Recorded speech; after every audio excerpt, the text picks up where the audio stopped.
talking to some aliens. Said I'm the best mechanic this side of the Rockies. If I can get your bird in the air, you gotta swear to let me try for a while. Ooh, she was a crazy dancer, a goddamn I can't believe after reality won't collapse if we can find your hands. It wasn't long before the saucer hummed, and I knew straight away this was gonna be fun. We decided to race along, I would pass, with me in the truck and her in the air, and the moon to the left like a roadside flare, illuminating the valley we call paradise. Ooh, she was a crazy dancer, goddamn I can't spin any faster. Reality won't collapse so we can find your hands. Ooh, she was a crazy dancer, goddamn I can't spin any faster. Reality won't collapse so we can find your hands.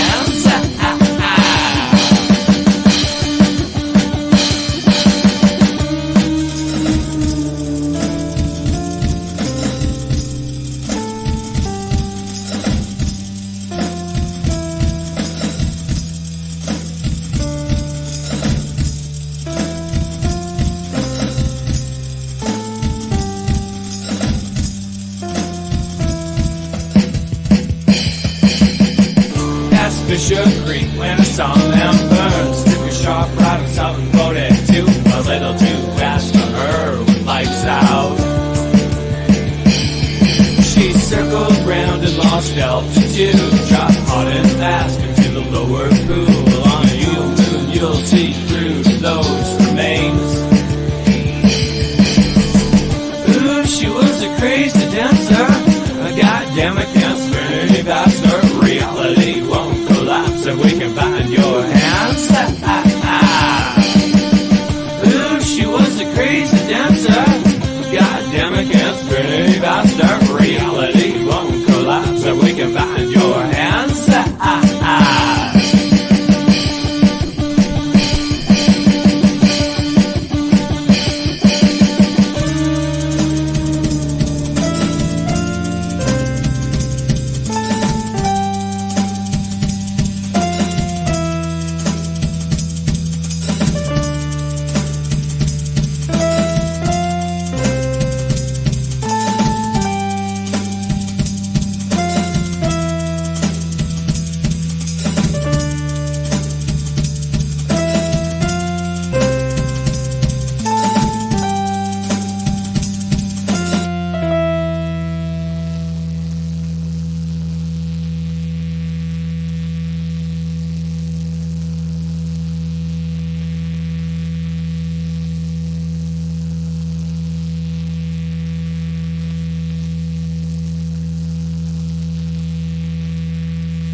Bodega is a guide and a storyteller, escorting you through the night, lighting the way, warding off thieves, ghosts, demons, and other oddities.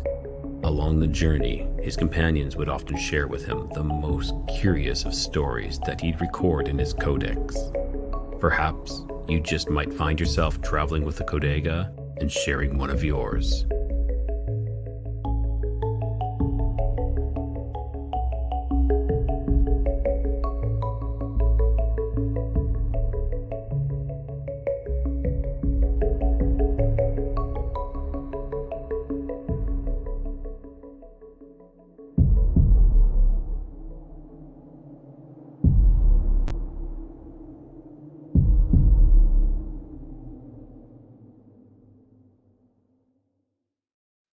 Good evening, good morning, good afternoon, wherever you are. This is Rye here from Codex of Curiosities. I was supposed to do kind of another interview tonight, but that fell through, and so I just decided to do my own live because why not?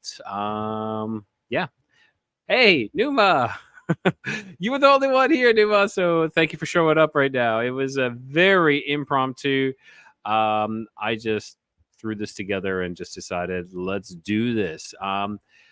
So do some general housekeeping like I always do. I always want to say thanks everyone for joining me. You know, what really helps the show always is sharing it.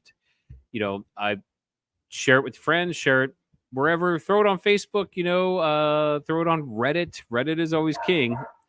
Yep, see, dog is telling me Reddit's king. Now, also, what I also do is I also have a Patreon. I have a $5 tier and a $25 tier. With the $5 tier, you get what?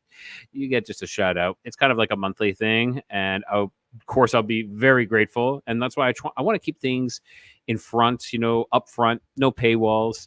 $25. I have a it's a monthly thing. You give $25 a month, and then what you get is then you get support from me, of course. You're supporting me, but you get shirts. You get throughout the year, you will get 2 shirts, a cool mug, and also a cool canvas bag as well to go along with it all. And it's all big. Thank you. I also have a Printify store that I've done up. I'm gonna add some changes. Gonna make some changes to that, so make everything kind of cool, crisp and clear. And again, Numa, thanks for showing up. Right now, you're the only one, and hey, the only one that's on the live, but everybody's going to watch us after. We're going to have like hundreds of people watching this. Also want to give a shout out to everyone who is, subscribed and watched my videos. I really appreciate it. Let me know which one's your favorite, if you have a favorite, because tonight I want to talk about that a little bit. I want to talk about some of the interviews I've done already and some to come as well. So I'm going to jump right into it. So I'm going to go with talk about some of the interviews that I've done so far. And, there've been some real zingers. I don't want to say zingers. That's a terrible word. But I've had some great episodes so far. Walter Bosley, fantastic, where he talked about the 33rd parallel or latitude, sorry. Is it latitude or longitude? I'm terrible on that one. Latitude? Is latitude up and down and longitude side to side? I don't know, but it was the 33rd parallel, latitude, longitude. And he's talking about, the ley lines of the Earth, and that they built Disneyland directly on one of those points, those crossover points. And they actually put the carousel on the specific point. And what it did was the carousel was creating like a vortex. And that's why when you walked into Disneyland, it felt like you were whisked away to a whole nother world. Now, Walter, who works for some 3-letter agencies prior to coming onto my show, he told me that, through his research, because he's pretty damn good at research, that he did not find anything nefarious with Walt Disney himself. It's not to say things weren't put into the movies, which we've all seen. I'm sure everybody has seen the Walt Disney movies with some subliminal messaging within them. But I can't do Patreon. Could you do something like Matt, $5? Yes. Okay. So Numa, guess what? I just got approved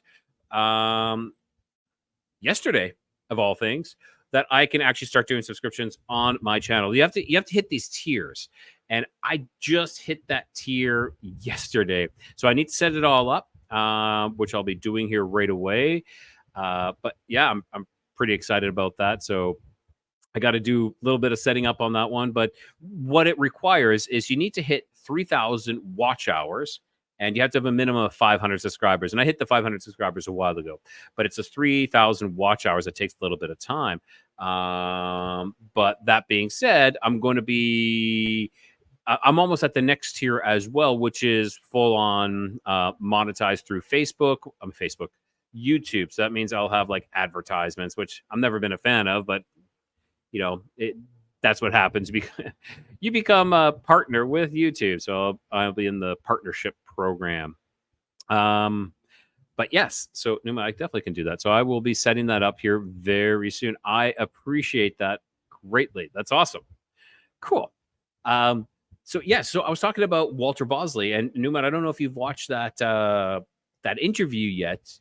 One of my favorites. And he talked about the 33rd parallel and that intersection and creating the vortex. And he also talked about possibly meeting a time traveler or someone who is of the Fae.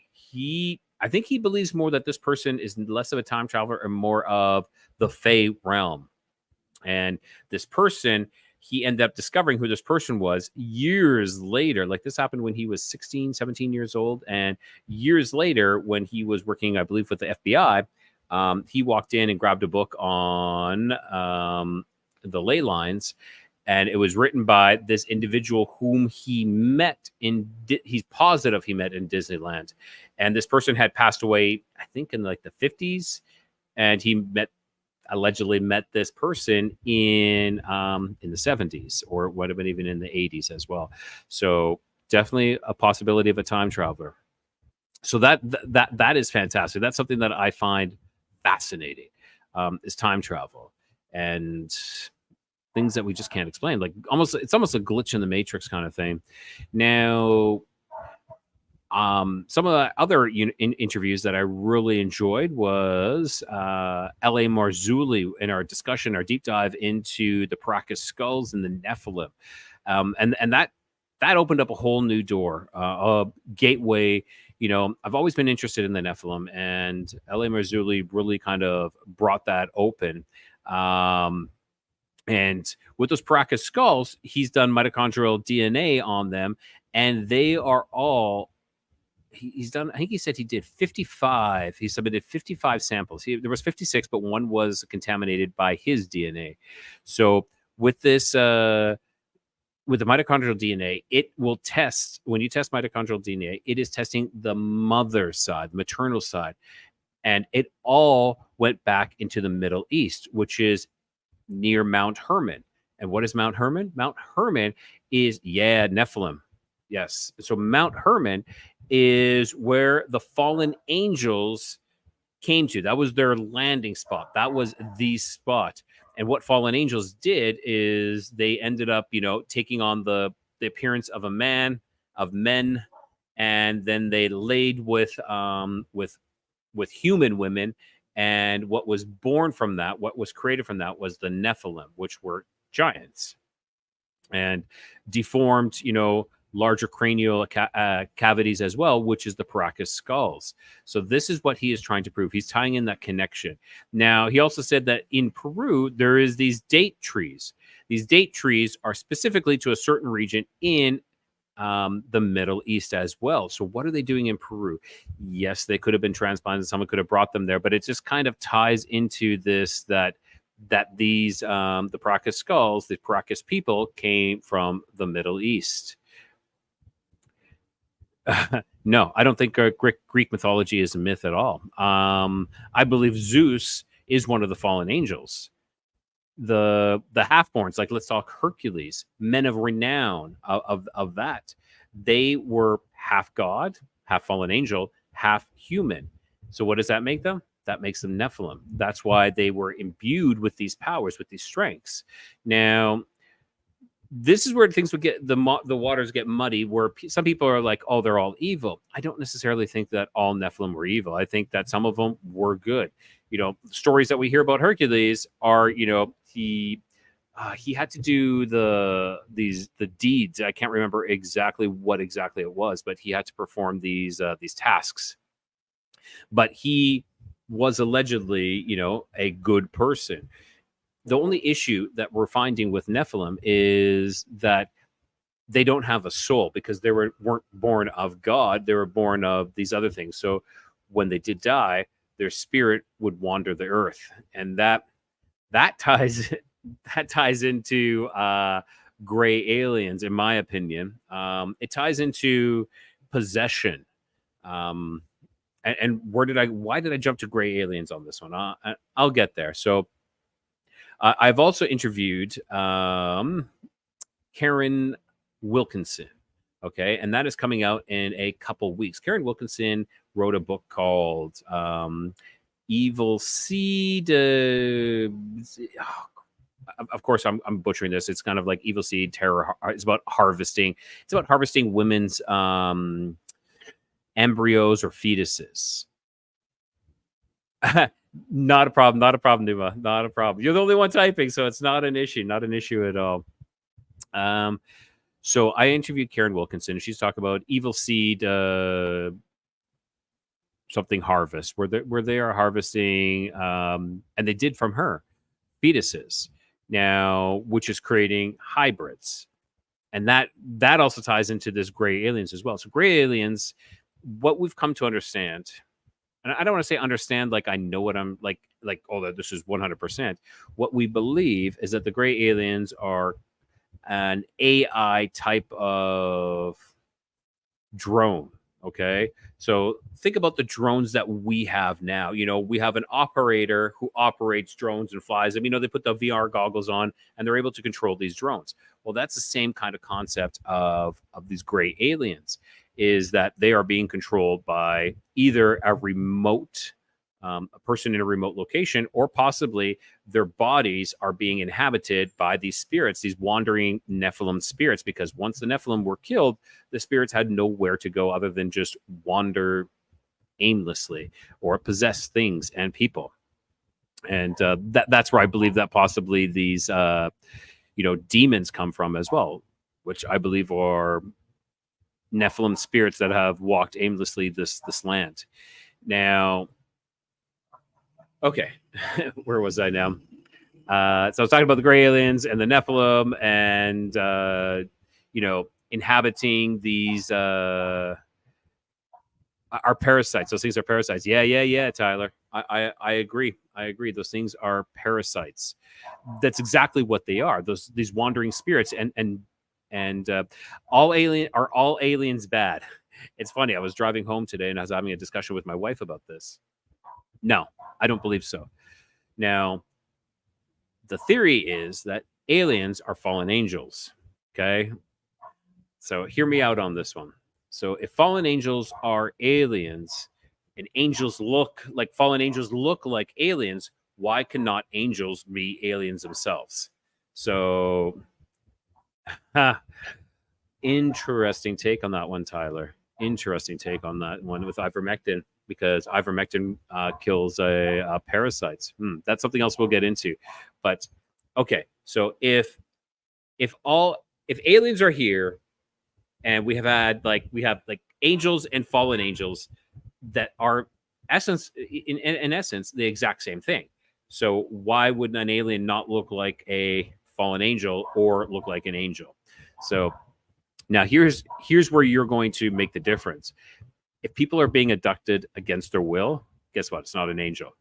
So if people are being abducted against their will, that's not an angel. That is not good, whatever it is. And I'm, again, these are my speculations that's what these things are. Is that if you're being abducted against your will, if you're being kidnapped against your will, that's not a good thing. That's something evil. And a lot of times the aliens will tell you, you're the chosen one. You're special. We have chosen you. But they still abducted you. What does that mean? Sorry. Those are them filling you with words and lies to make you feel like you are special. And you'll see that a lot in this day and age, where people tell people, oh, you're special, you're this, you're that. And it'll make them do just about anything then. So, like, denounce ivermectin, call it horseworm paste. It's things like that. Now, okay, so back to this hybrids. I was talking about this evil harvest of Karen Wilkinson, and hybrids are, in my opinion, where they're trying to possibly give a space for the Nephilim spirits to inhabit again. So for these wandering spirits to inhabit again. A lot of people are saying that the black-eyed children were a stage in this hybrid development. Okay, not a perfect development, but that is. Yeah, Tyler. Definitely, the parasites can and do control the body and mind. 100%, they do. You know, if we look at like funguses, they can control you. Let's talk about sugar. Okay, sugar feeds a lot of these bacteria, a lot of these parasites, and if you, like myself, I was a bit, still somewhat am addicted to sugar. It almost like puts you into overdrive when you start cutting it out of your diet. Why? You know, I'm in control, or am I? You know, these things that are driving us to do these kinds of things.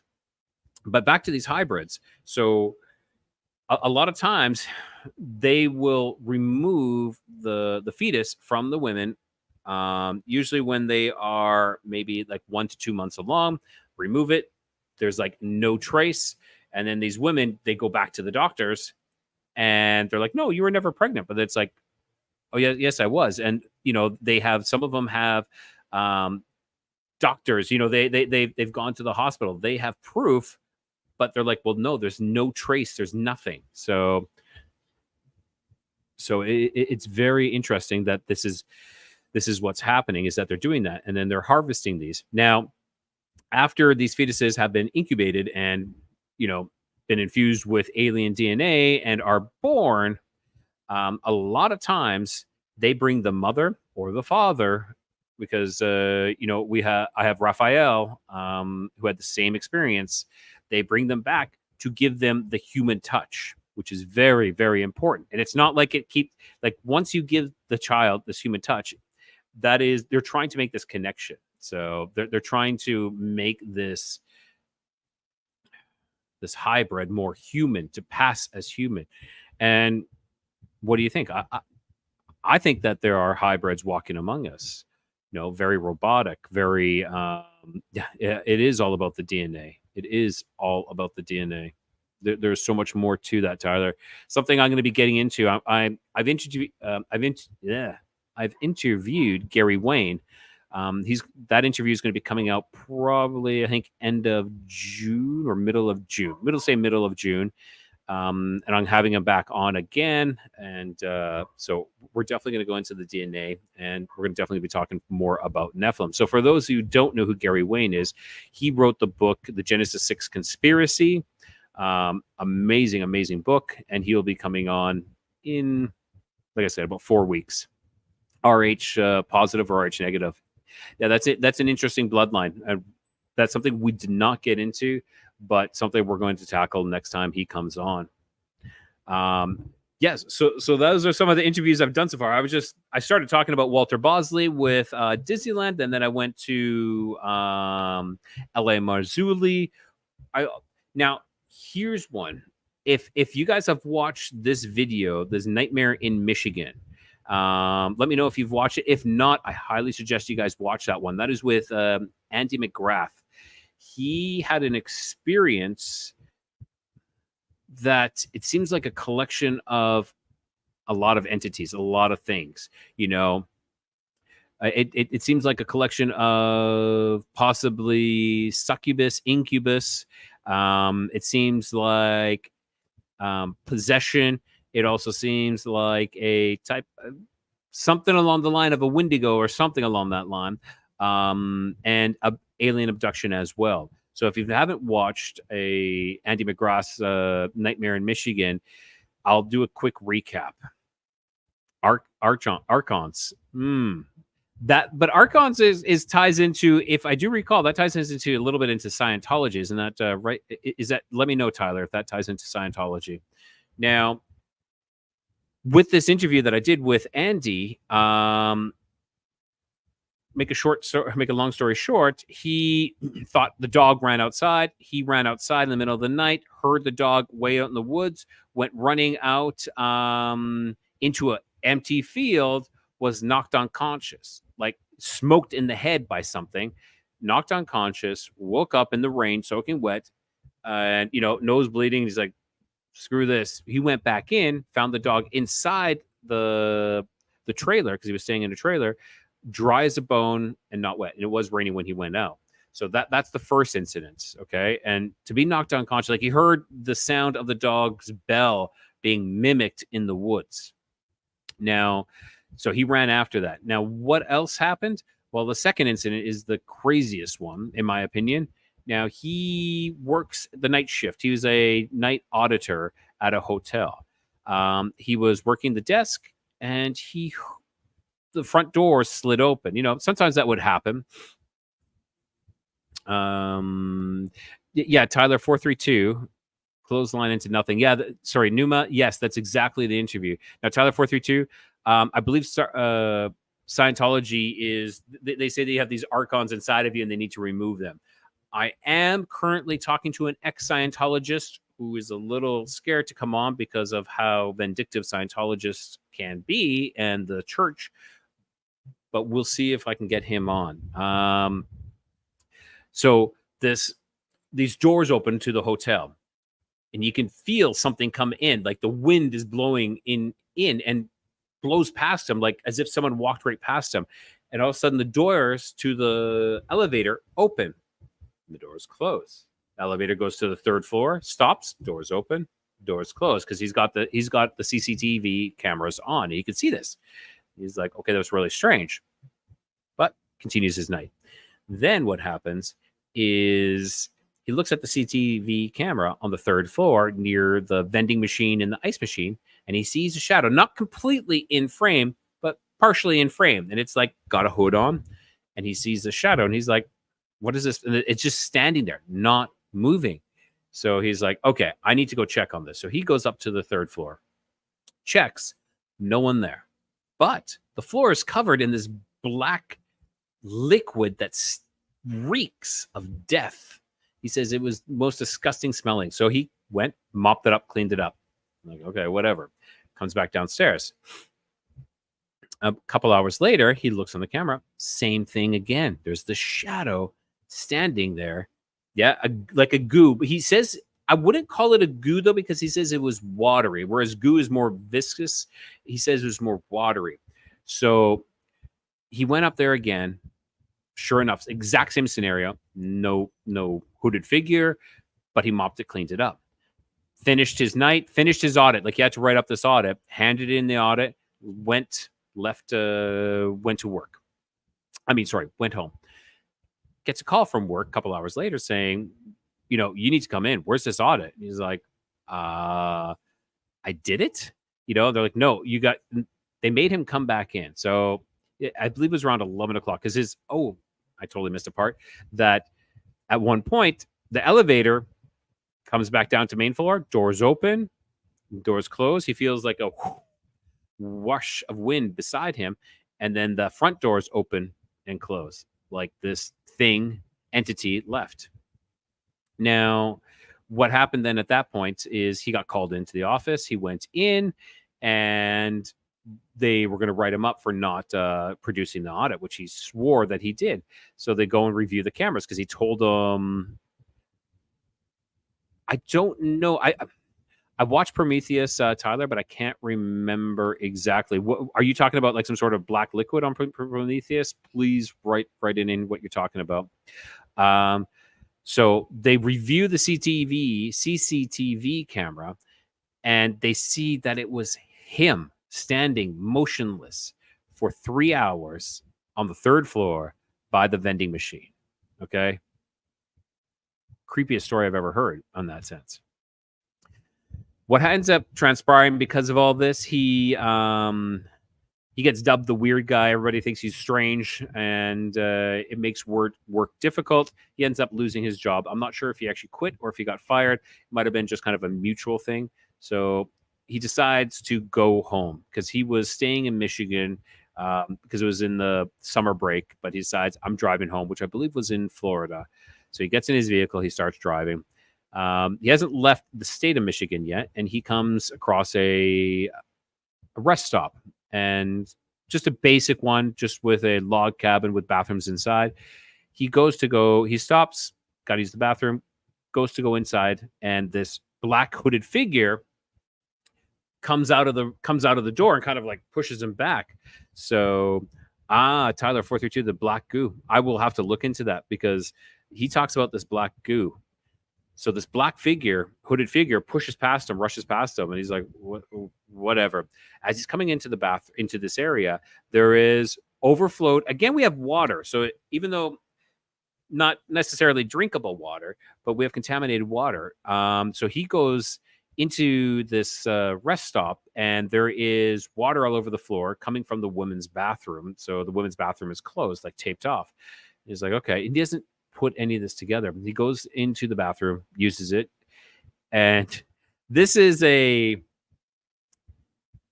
like men's law that if you go into a urinal, the next person who comes in, you don't go next to that person. Even in the stall, you don't go next to that person. You give that one extra space. So he sees this hooded figure come in, and they end up using the stall right beside where he's using the urinal. And yeah, exactly. So so that's exactly Numa. So what happens is he's like, I'm getting out of here, because he can hear these noises in this stall. He's like, what is like this very creepy noises? He goes to go wash his hands. As he's washing his hands, he hears his name being called, Andy. And he said that it was like a spell. It was a spell that like pulled him to the stall. And he's like, he broke it, washed his face, splashed water on his face, like, what the hell is going on? I got to get out of here. Then this time it was like a strong command, Andy. And he says, at that point, he could not. It was like someone put a spell on him. He turned around, grabbed the stall door, went to open it. Doesn't remember anything else. Yeah, Numa. And just like Numa said, he ended up in his car. He peed his pants, and he had vomited bile all over himself. And this was, I would assume maybe 3 to 4 hours later, because he was almost out of gas. And he was in his car was running. Absolute terrifying interview, terrifying for Andy. He is contact, like we're still in contact. He is looking for answers. He wants to talk to me again. I don't know if he wants to come on, or he just needs he's hoping I have some answers for him. The answers I have for him are just shots in the dark, like a incubus, succubus, fae, alien abduction of sorts. It could be like what do they call it? They call screen memories that they put in front of you to you remember something, but it's not the truth. So I don't know what it was, but that happened. So that was Andy's interview, Andy McGrath. Yeah, I have a couple other interviews that I've had. I've had Dewey Edwards on, dogfight at 3,000 feet. He talks about one of the first recorded deaths of interaction with a UFO and a Spitfire. Was it Spitfire or Mustang World War II plane? I also had Ryan on, where he talked about his Dogman encounters, his books as well. And but up and coming, I have some fantastic interviews. I also had Randall Carlson. If anybody knows who Randall Carlson is, that is someone definitely interesting fellow. The conversation took a turn from not what I wanted. Yes, the lady about pale color, Missy. Yes, she's going to be working with allegedly with the Sasquatchers, formerly known as the Sasquatchers, now known as the Watchers. I believe they could be making a documentary, or she is making a documentary about this. Yeah, Missy, she's fantastic. I also had Ginger on as well for a live where she talked about her abduction as well, and a lot of other crazy other stories. I'm actually currently in the process of helping Ginger set up her own channel. Like, I'm helping is a strong word. I guess I could say I'm kind of guiding her as she's doing this all. Are you saying Missy cemented your belief? Because she brought some amazing evidence, which is, now that brings me to this point where when you talk about pale crawlers or the rake, a lot of people say it started with creepypasta, and it's only a creepypasta, and that this doesn't exist. So it begs the question, which was first, or if the creepypasta was first, did we manifest this creature into reality? And that's something I've thought of many times. We talk about manifestation, positive manifestations, and I've had some crazy manifestations where I manifested a trip to Costa Rica, of all things, that I asked for, that I said I'm going to, and I didn't know how it was going to happen. And within 2 weeks, I had an email. You don't know about creepypasta. So creepypastas are scary stories, ghost stories. That's what we call them now. It's that's what a creepypasta is. It is like a ghost story. I've written a couple. I actually have a playlist in my channel called Creepypastas, and I've had a couple people submit creepypastas to me, and Nancy Malcolm has submitted a bunch, and I just voice them and give them a little bit of life and put them on. But it's not like I made the creepypasta for the rake or the pale crawler, but this was around, and a lot of people say that this creature doesn't exist and it's just a creepypasta. But one second. Actually, possibly one of my past guests might come on.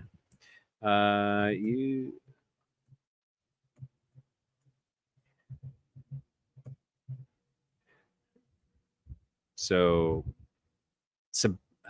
Sebastian, who was my guest from when he had a lot of interesting stories from Australia. So, yeah, he's in Australia right now, which I think is like 15 hours ahead, which would be, I guess it's in the morning, which should be in the morning. He should be up then. So, but yeah, so that's what, so I'm wondering, he's asking, when is it? Right now.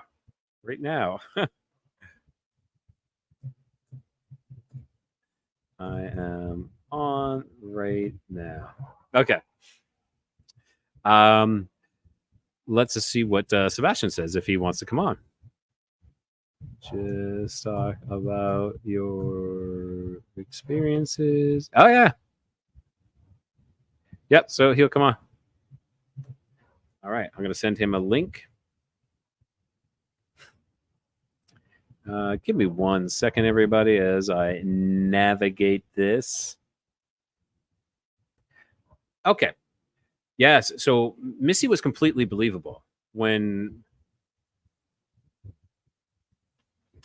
Yeah, So I do talk to some people who tell me, I was on this drug, or I was doing this, or I was huffing gas, and then this happened. And maybe perchance their experience was legit. Maybe they actually saw something, but I'm sorry, I'm not going to interview people who've had those types of experiences. And I don't mean that in disrespect, but it's just, there's too much of a what if type of scenario. Now, okay, so I'll give you my quick manifestation story when I'm talking about manifestation. So I'm a Reiki master, and I was taking my first degree Reiki, and the teacher was from Costa Rica. She was up in Canada teaching, and I said, I'd love to go visit her when she's in Costa Rica. And so that night I went out with some friends, and they're like, hey, we should go somewhere. And I said, yeah, let's go to Costa Rica. They're like, no, let's go somewhere else. And I said, well, I'm going to Costa Rica. And at that point, there was some issues going on in my life. I had no money for anything like that, And so 2 weeks later, I was at a sweat lodge. I was helping a amazing medicine woman, Joanne Bean, with her sweat lodge. And I remember a friend was going away on a trip, and this was kind of like a goodbye kind of sweat lodge we had. It was kind of like a celebration. And I'd be lying if I say I wasn't jealous. I'm like, I'd love to go away somewhere. I really want to go away somewhere.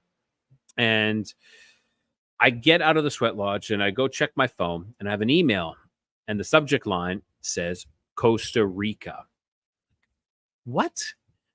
And so I look at it, and I used to have my own plumbing company years prior to this. And my one client who I did a lot of work for moved to Costa Rica.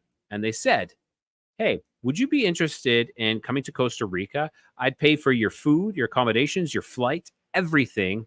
You just do this work for me for free, and I will do all this for you. And you can stay as long as you want." So that was my law of attraction.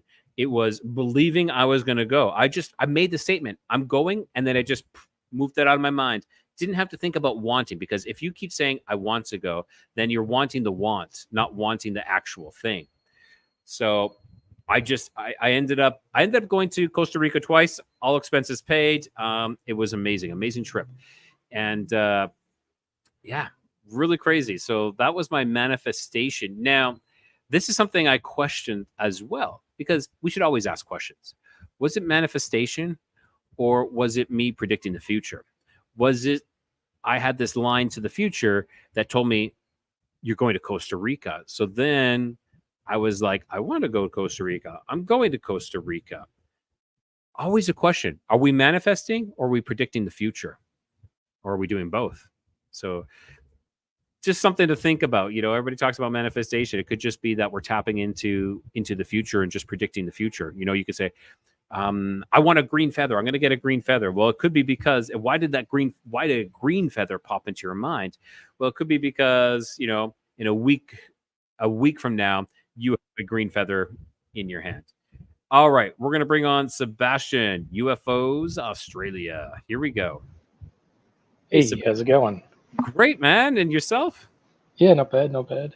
Yeah, I was supposed to actually be on another podcast, and that fell through. So I was like, I'm just going to do my own. And here I am. And so I just sent out a couple of messages to some people, including you, and I'm glad to have you back. Cool. Yeah, I'm happy to be back. I've been looking forward to it. Yeah, I was just talking about manifestations. Numa, I don't know if you can see in the comments, we have the comments going on here. I was telling Numa about some manifestation that, manifestation is when you believe something is going to happen. But I said, is it manifestation, or are we actually tapping into the future?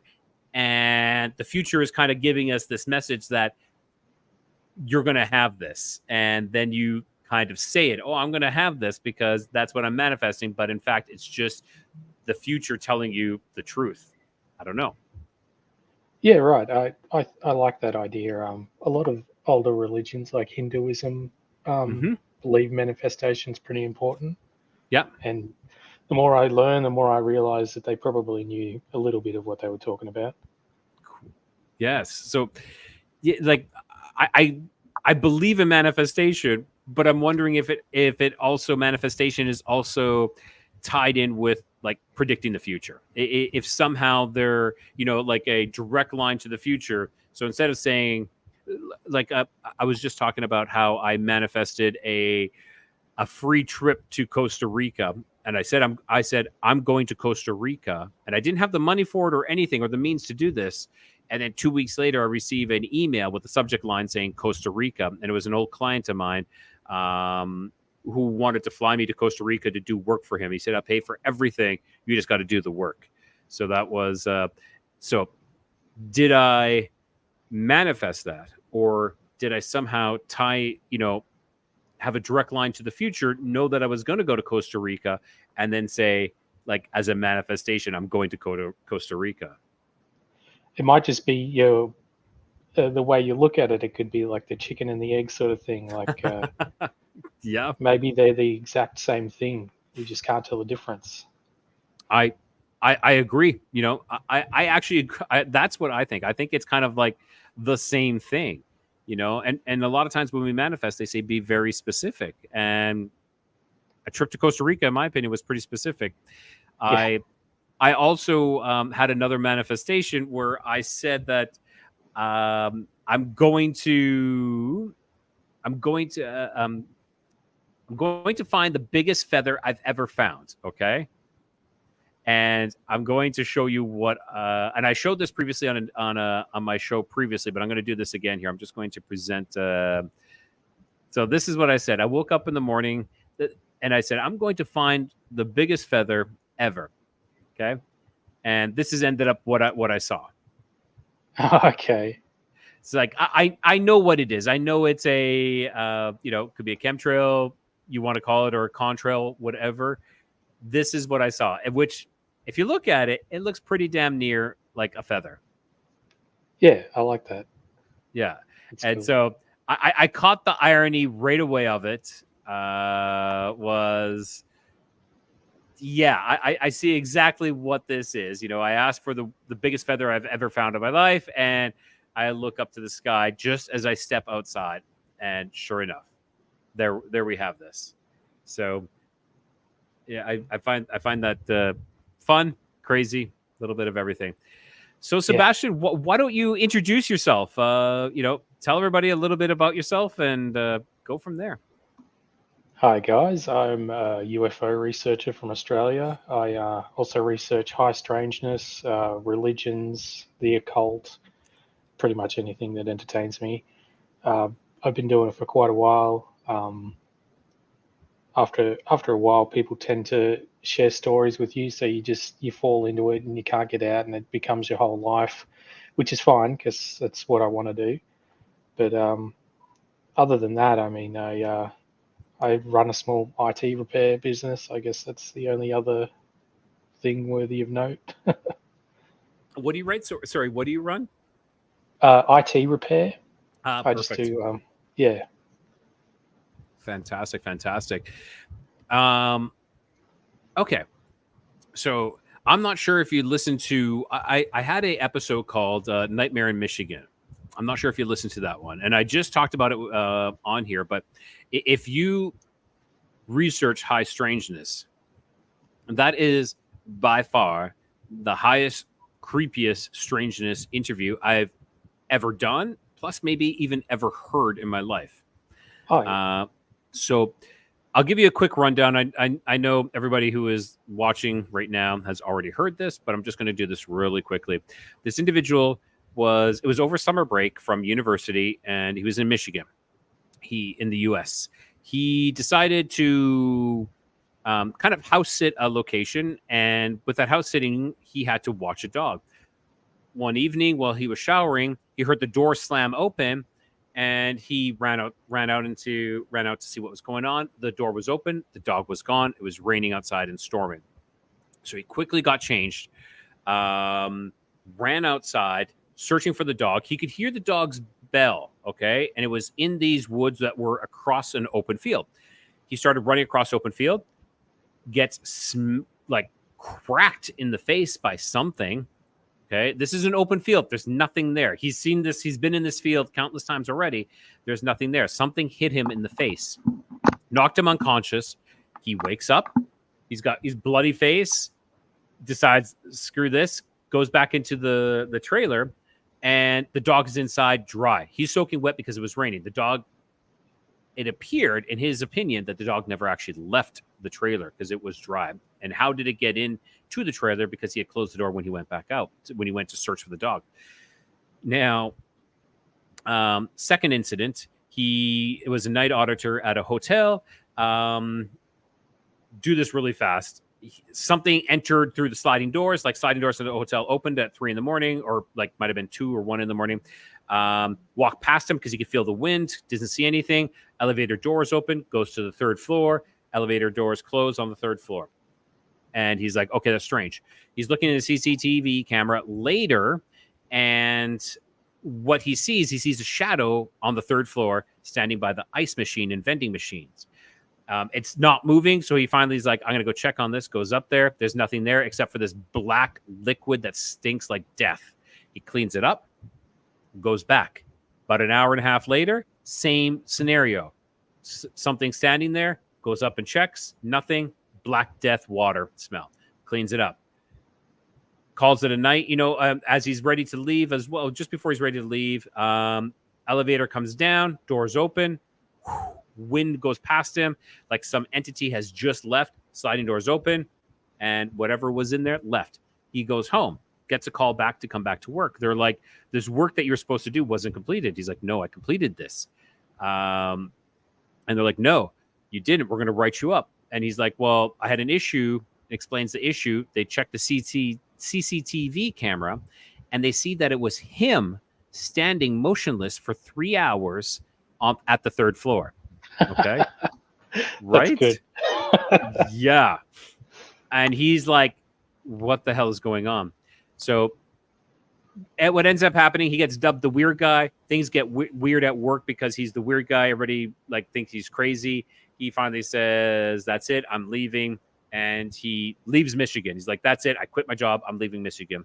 He's driving, as he's driving through Michigan, he finds a rest stop, stops there. As he's entering the rest stop, this black hooded figure, very similar to the one that was in the CCTV camera, pushes past him, and he's like, what the hell? Doesn't make a connection yet. Walks into this lobby where the bathrooms are, and there's disgusting water that is flooded out that he assumed was from the toilet from the women's bathroom. So he goes into the men's bathroom, of course, starts using a urinal, sees a black hooded figure come into the bathroom. It goes into the stall right next to the urinal, which I was saying earlier that you don't do that in you always give that one space, you know. So then he can hear noises coming from the stall, not like them noises, but he hears like these very creepy sounds, and he's like, what the hell is this? So he finishes up, goes to the sink to wash up. While he's washing his hands, he hears his name being called from this person or thing in the stall. Yeah, calls cool. his name Andy. And he says it was like a spell. Like he says it was like someone he knew for his whole life was calling him. And he turns to go. He's being drawn into the stall, but he's like, no. He splashes his face, washes, and he's just about to leave. And then it says his name again, but like a command.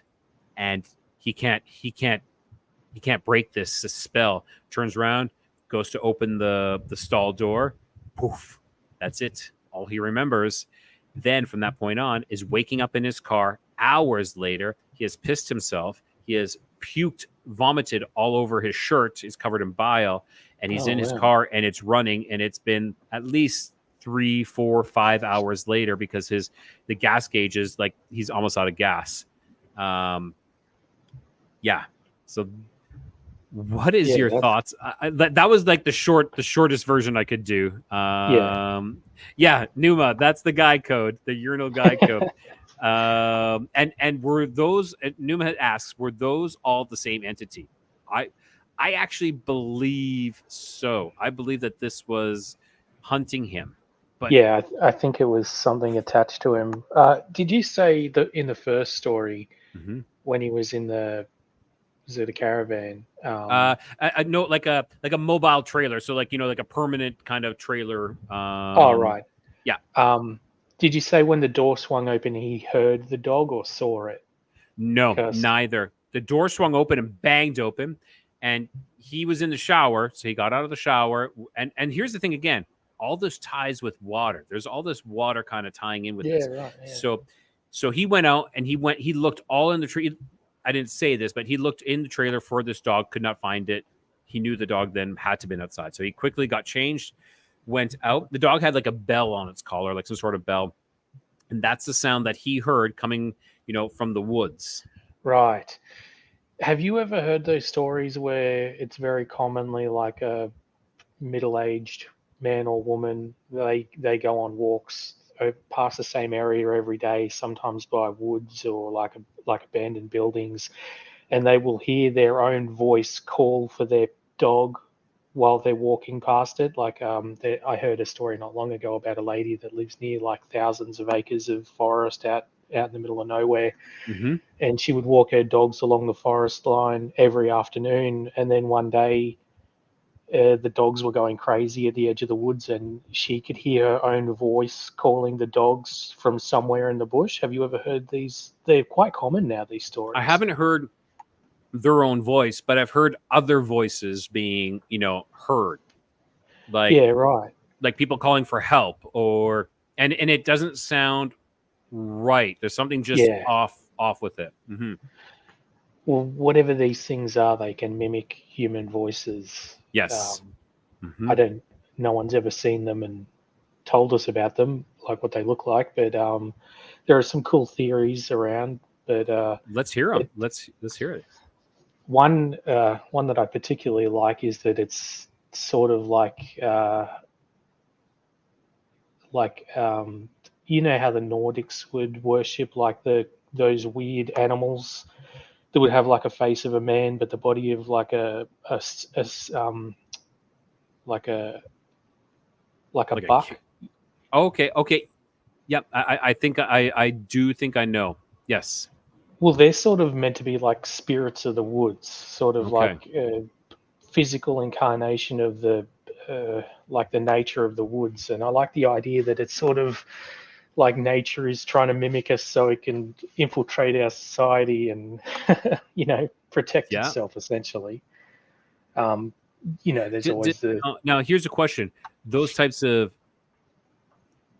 do you think that ties somehow into skinwalkers, where people take the form of an animal? You know, they cover themselves in the skin of this animal, and of course, there's more nefarious black magic that goes along with that. You know, and then that skinwalker, of course, is associated. I think it's like people like associated with Navajo, or they have a specific name, but right. It's black magic because it's all throughout. Like here, like I'm in Mexico, here in the Yucatan area, they talk about people taking on the forms of animals. Like it's a common thing.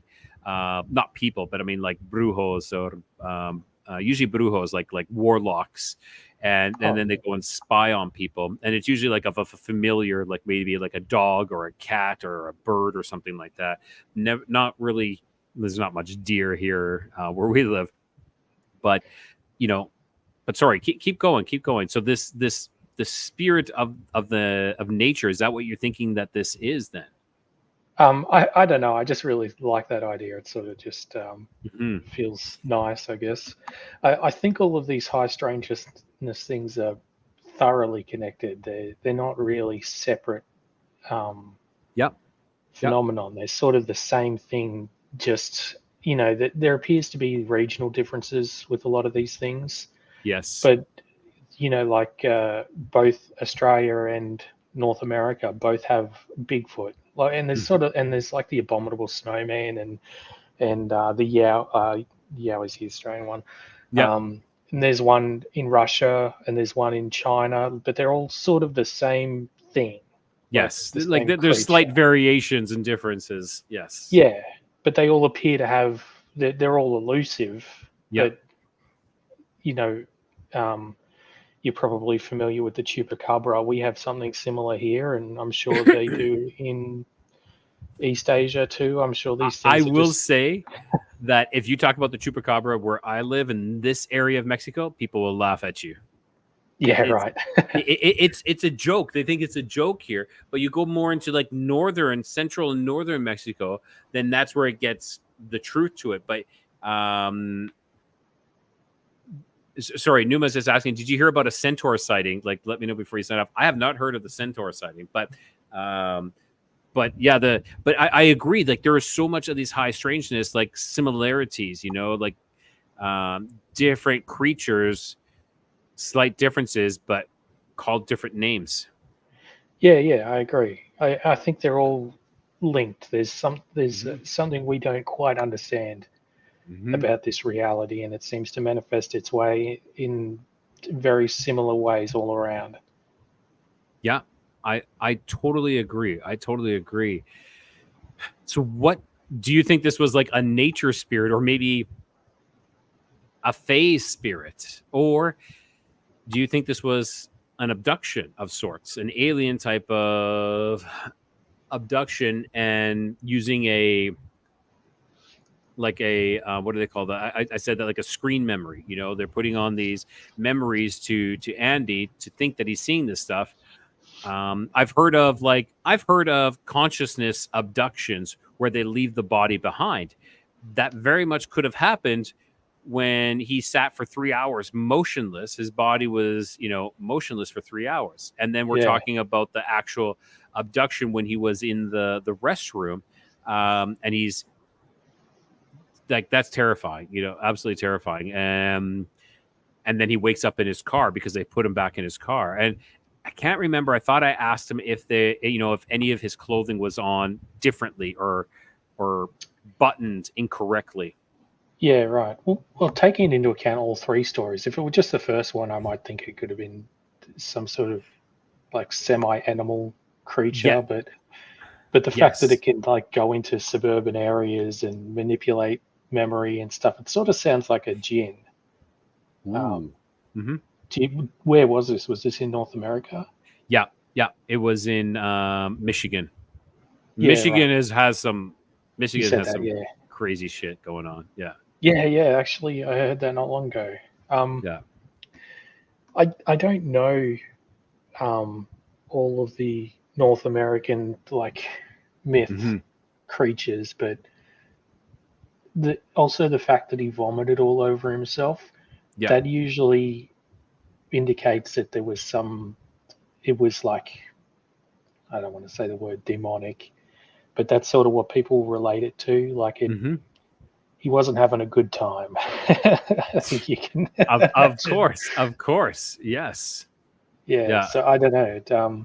It sort of sounds like a djinn to me, but And he believes that this was the same thing the 3 times, and he believes the third time it got what it wanted. That is, maybe there's an implant. Maybe he has an implant. Like, he is still terrified to this day. Like, he still has nightmares about this, and that was, I think, close to 10 years ago. yeah, I would too. Yes, That sounds awful. 100%. This is, yeah.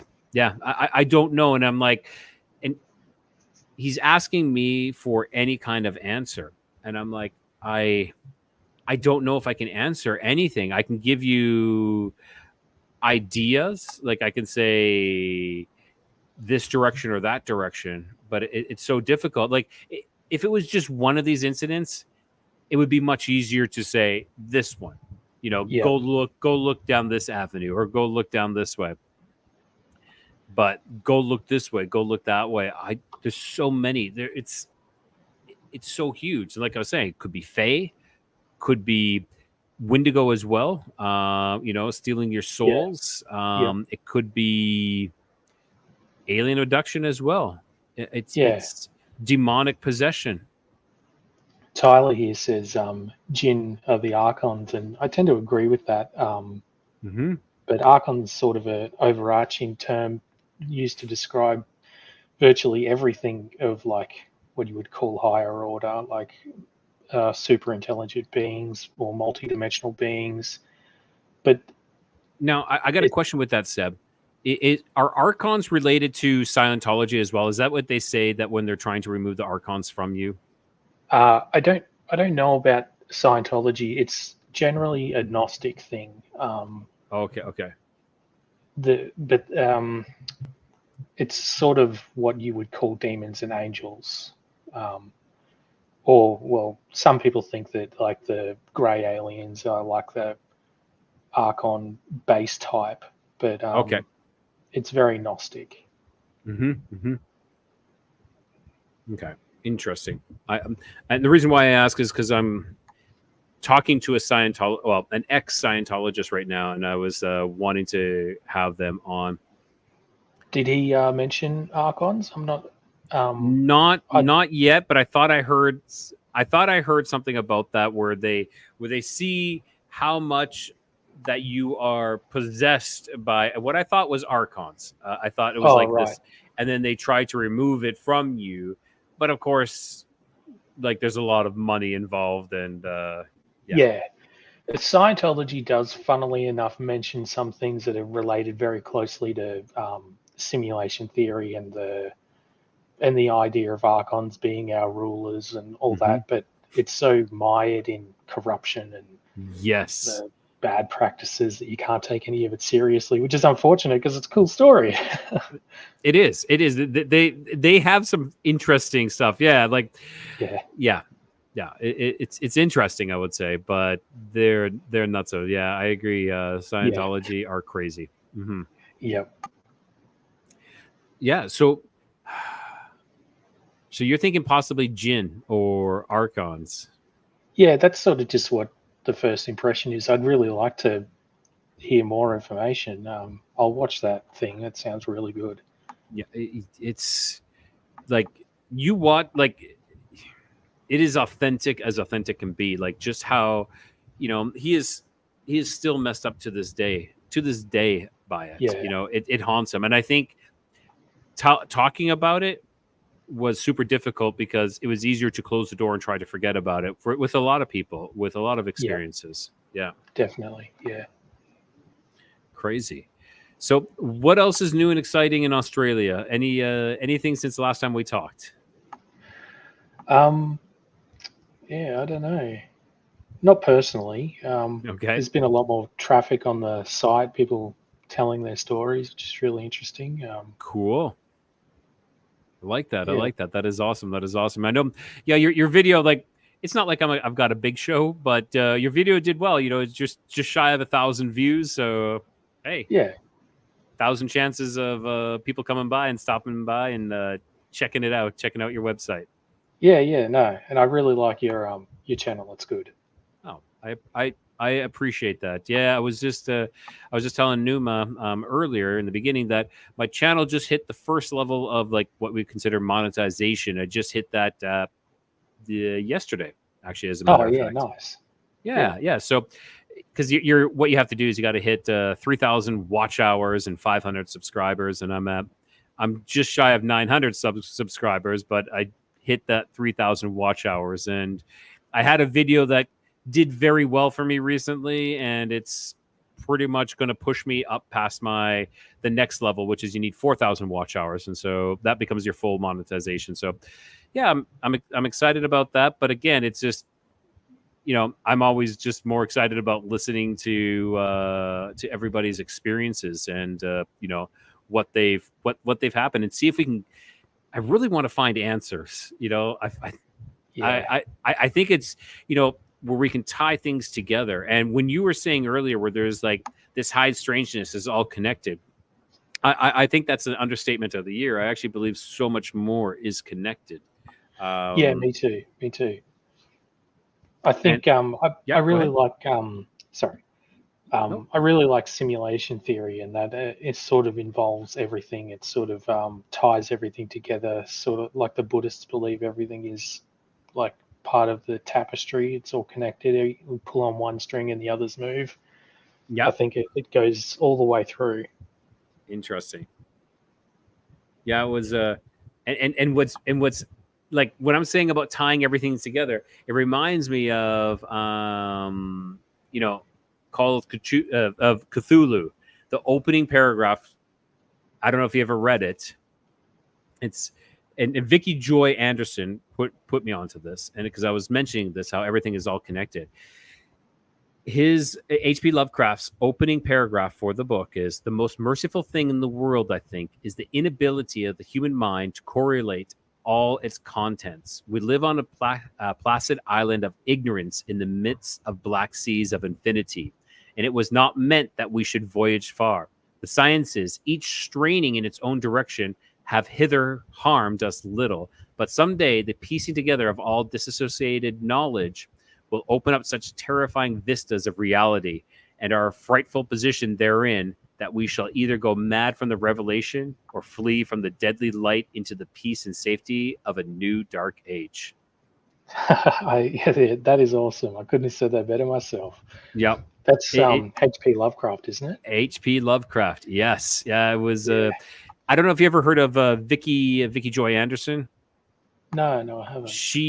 She wrote a book about sleep paralysis, and it's called "They Come Out at Night" because she suffered with sleep paralysis her whole life, and very interesting take on it. And it kind of ties into aliens and demons and such, and fallen angels. It's fascinating. Yeah, that sounds good. And she was saying that sleep paralysis, where people think they're awake, is actually false. So when people have sleep paralysis and they think they're awake, it's actually, we'll say, an entity activating your pineal gland and projecting your awake surroundings in front of you. And so you okay. believe that you're awake, but you're actually still in the sleep state. And she says what she noticed was there would always be one thing off, whether the window wouldn't be correct or the door wouldn't be right or something would be off. So Right. it was something like that. So it was very interesting to hear her take, and I'm not saying that like there's nothing we can say that's 100% true. This is her experience and all the research that she's done herself. It's not to say that maybe Andrew is having this same experience, but he's actually fully awake. We don't know, but it sounds pretty legitimate. Yeah, right. I find astral projection pretty interesting. It's one of the things I've been researching over the last 4 or 5 years. Cool. And it seems genuine. I can't call anybody crazy for having said that they experienced it.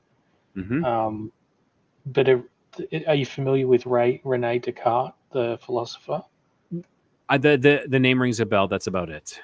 His main or his most popular theory was the dreamer or the demon, where he basically says, imagine your brain being manipulated by a higher intelligence. You don't really know you're here experiencing these things. It was the beginning of the simulation theory. Okay. But he just coincidentally called it the demon because he needed like a supercomputer level intelligence, but with like malicious intent. And that it's interesting that she says it's an entity sort of tickling your brain in the right way, which is sort of what he said about the simulation theory. It's probably one of the most interesting theories I find. So they are tapping into this and just redirecting into something else. It's like they're tapping into the program and redirecting, projecting some other reality onto you. Yeah, and sort of just giving you false input, and you have no idea if it's real or not because you have no real base of reference other than what they're providing you. Interesting. So it's so fascinating. Numa's asking, how about we're jumping all around, which is fine. How about a link between pets and high strangeness? I think pets are able to see further into. They can see and hear further than we ever could. Like there are certain areas of the spectrum that we can only see, and I think they can see much further and possibly are able to see past certain veils, in my opinion. Yeah, the Egyptians thought cats could see spirits and stuff, and they do have the vertical retina, which is typical of reptiles, not really felines. Other cats in the world don't have vertical retinas. Virtually nothing other than snakes and crocodiles really do, and they tend to. Snakes and crocodiles are also associated with like death and spirits, and I think the ancient Egyptian god with the crocodile head was the underworld god. Yeah, he ate the hearts of the unworthy. Yeah. Yeah, so right. When they weighed him against the feather, if it weighed more than the feather, then you were unworthy, and it ate your heart. Yes. Yeah, right. Yeah, so I think cats, there might be something pretty interesting there. I've never actually even thought about that with the cat's eyes. Like that's something new. That's something of like, okay, I gotta look into that a little further. It's fascinating. So it's only like domesticated type of cats that have the eyes like that. Yeah, and it's pretty much the only mammal I believe with the vertical retinas. The other happen to be reptiles. Wow, that is. Yeah, I agree. Yeah, I know the Egyptians honored or revered the cat, because it was so. Because I believe, exactly what you're saying. It's all into the spirit world, and I believe a lot of animals do too. When they, like dogs as well, they'll sit there and they'll see something move, and they'll watch it, maybe bark at something. You're like, what are you barking at? Well, Oh, that was Grandma. Yeah, I do think dogs have some sort of extra sense to Yeah. something that's happened to me personally. Some sort of I didn't see it, but it apparently ran into my room because my mother lives with me. She's pretty old.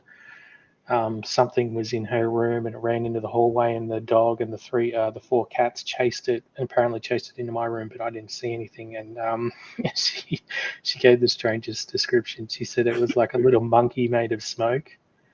So I Wow. don't know what it was, but my dog saw it. So Yeah.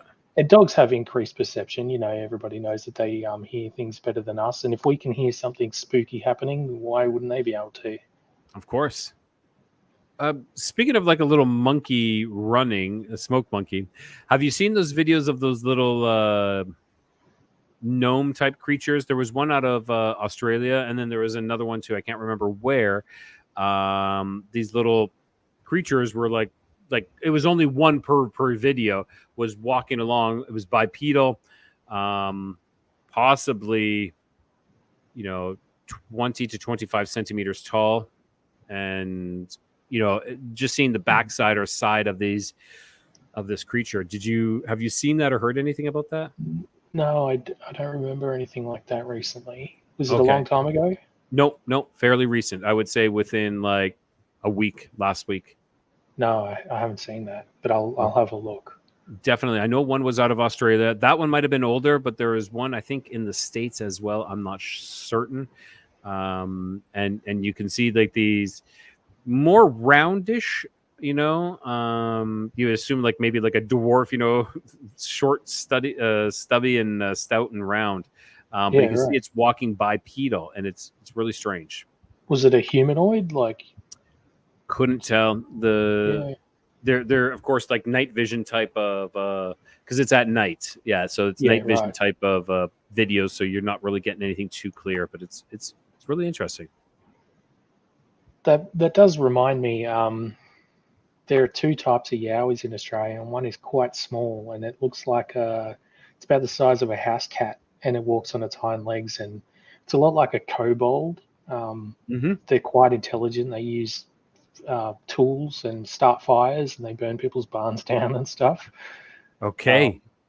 Yeah, and they're also a type of yowie, which is the native Bigfoot here. So I wouldn't be surprised if there's some weird little creature getting around. And it's also, is it called a yowie, or what? Like, is it called the yowie as well? Or I can't remember what they call it. It's got an Aboriginal name. If you've ever heard Aboriginal names, they're so hard to pronounce. Lots of vowels and consonants all mixed up. But I can give you some descriptions. They yip. They make like a yipping sound. Okay.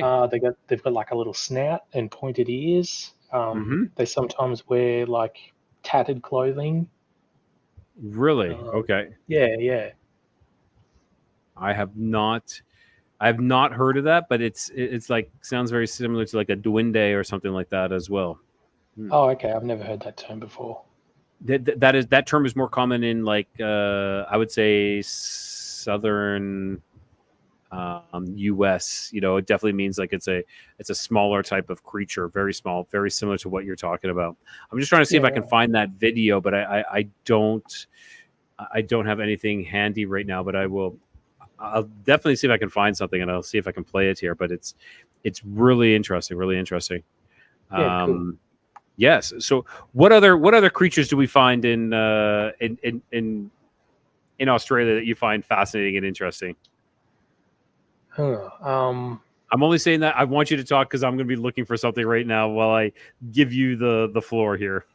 Yeah. I'm coming up short. I'm not really sure.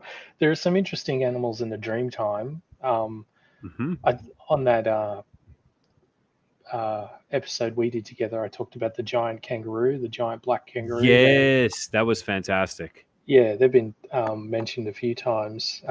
There's also one of them relates to a story that's sort of told all around the world with it's an ancient story with I only remember parts of it. 3 sisters were being pursued by like a in quotes, suitor, um, Okay. an interested gentleman, and they ended up being turned into stones in a river or something. It's a very old story, and it's told pretty much everywhere. But there's a giant kangaroo in that story. There's also the giant serpents that made the rivers all around the world. Okay. And lots of talking animals. All the animals spoke to each other and conversed all the time. Yeah, I can't really think of anything. Okay. So I sorry, this isn't the one from Australia, but I found one from gnome-like entity Monterrey, Mexico, and this is from the Confessionals podcast. So I'm gonna hold up my cell phone to the camera, and hopefully you can see this. Okay. Yep.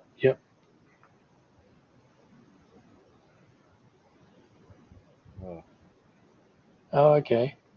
Very, very poor. Yeah.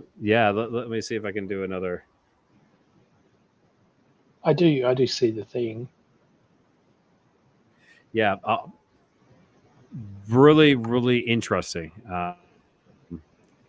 Yeah, it's people are calling it a gnome. The one in Australia, it's kind of walking beside a garage door. So that one you saw it walking across. This one you kind of see it like slightly a side view, but more of the back view, and it very similar on how they're how they're walking. Yeah, very interesting. Very interesting. Nuba's asking, can you explain a spirit animal? What do you think a spirit animal is? Me? Oh, I think the only reference I have for spirit animals are like the North American style, where you sort of Me too. accompanied by like a native animal. Mm-hmm.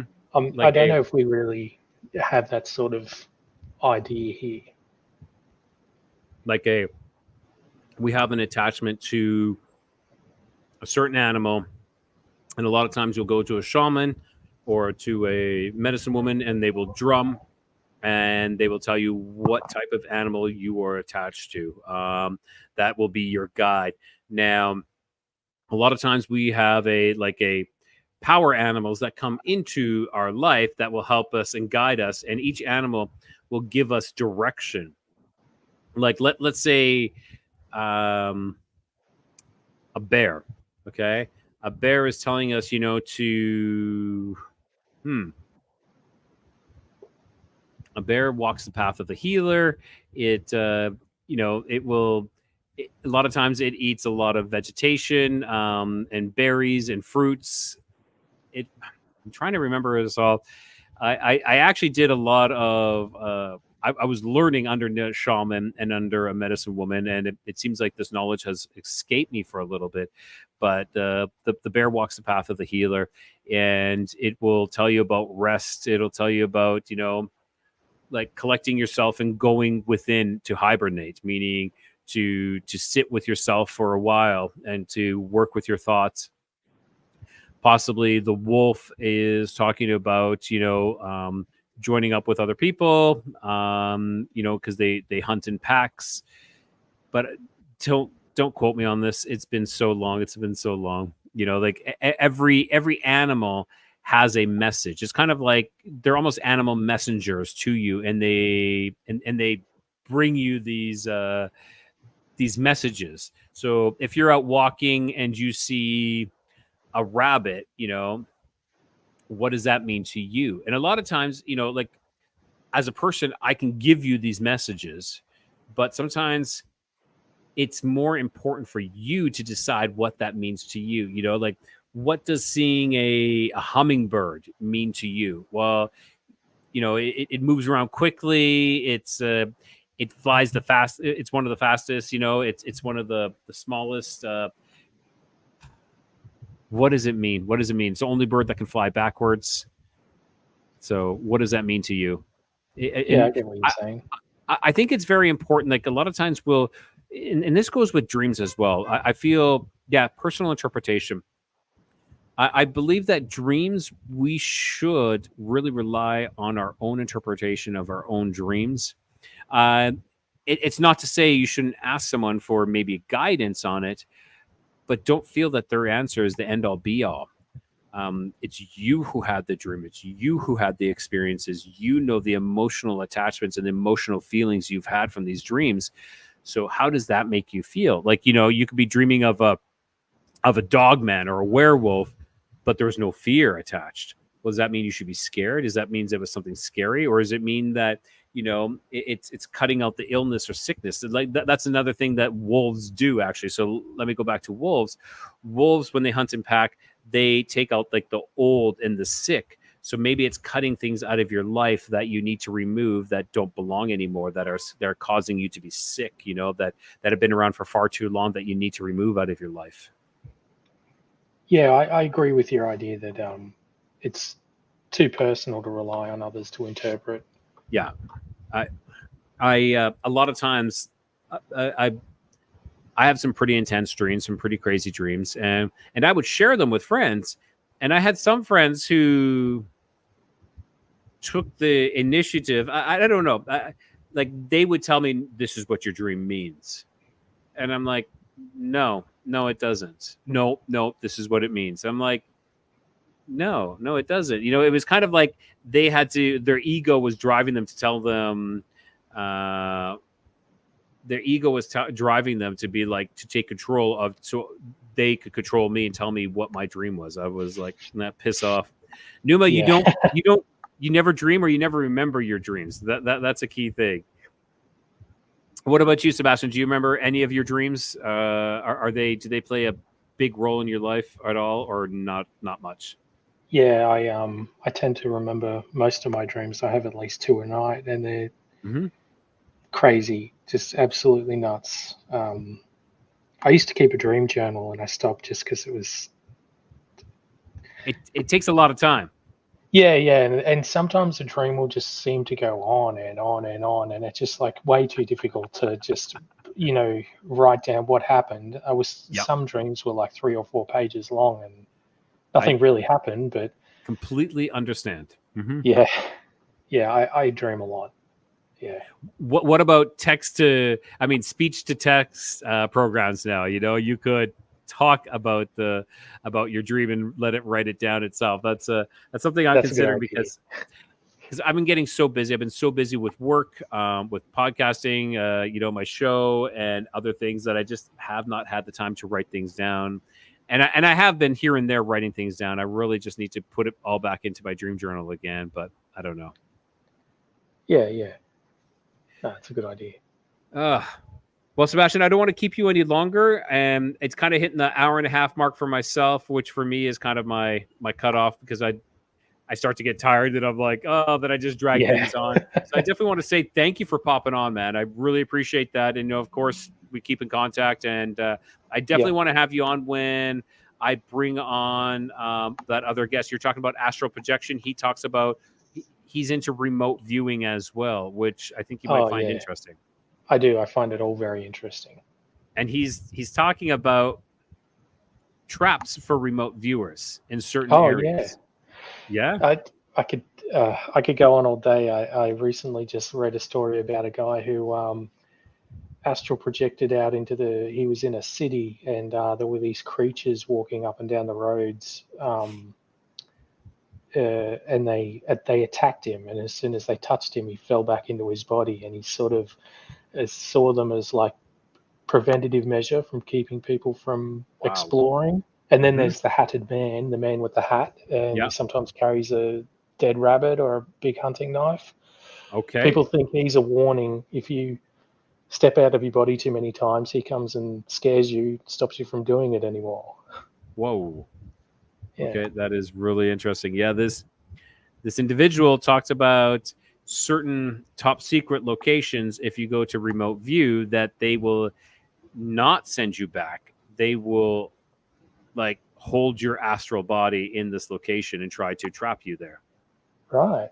Well, Rene Descartes, the guy we were talking about, he was into astral projecting, and the last time he astral projected, he stayed out too long, and they thought he was dead. So I think they bloodletted him. They kept doing bloodletting to try and cure him of his paralysis until he died. And now apparently you can talk to him because he's stuck in the astral. Oh shit! Because they cut so his silver cord Yeah, was cut, more or less, is what they say. yeah. There's a book, something of Cartesia. I can't remember the name of it, but it's really interesting. It's only about 20 pages long, but it's about Rene Descartes and his astral projections. It's really good. Fantastic. Hey, just a shout out to BMR. You jumped on here at the last minute there, Rob. I'm just about to shut this down, but thanks for stopping by. I appreciate that. And like I said, Sebastian, I really want to say thank you for stopping by. And yeah, when I have this other guest on, I'm going to wait till after his episode drops. He finally sent me all the information I needed to finalize the video. That should be end of June. But I would definitely like to have you on and him on. He's from the UK. Have you guys, and he's also a night owl as well. Have you guys on for a live like this? Yep, sounds good. Awesome. Well, thank you so much, Sebastian. Thanks for coming by. Yep, cheers. All right. I want to say thank you, everyone, for coming out. Thanks, BMR, for being here. I really appreciate that. Numa as well, and Tyler as well. Everybody who stopped by and checked us out. I know it was a very last-minute impromptu live. Wasn't planned. I was planning on doing something else, and but that just fell through. So hey, why not make my own? On that note, like I say, share my podcast. Subscribe, like, do everything that always counts. Like I said, I just hit that first level of monetization, so I'm going to be setting up some memberships. So yeah, and then that second level of monetization is on its way. I think, and maybe in a couple of weeks I'll hit that as well. So that's fantastic. I'm proud of myself, and I'm proud of all my my viewers and listeners. Without you guys, I wouldn't be there. Well, I'd be doing this, but no one would be listening or watching.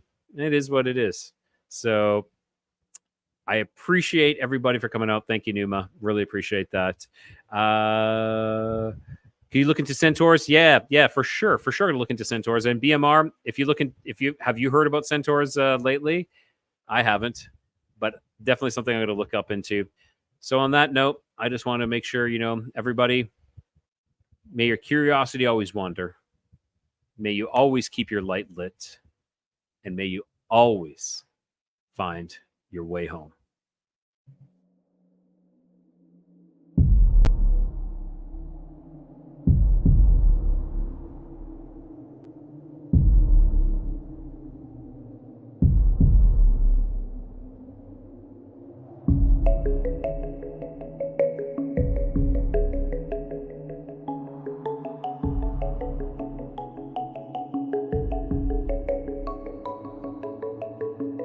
I look forward to our next adventure together as we navigate the mysteries that lie ahead. Until our paths cross again, keep your curiosity wandering and ensure the light remains lit.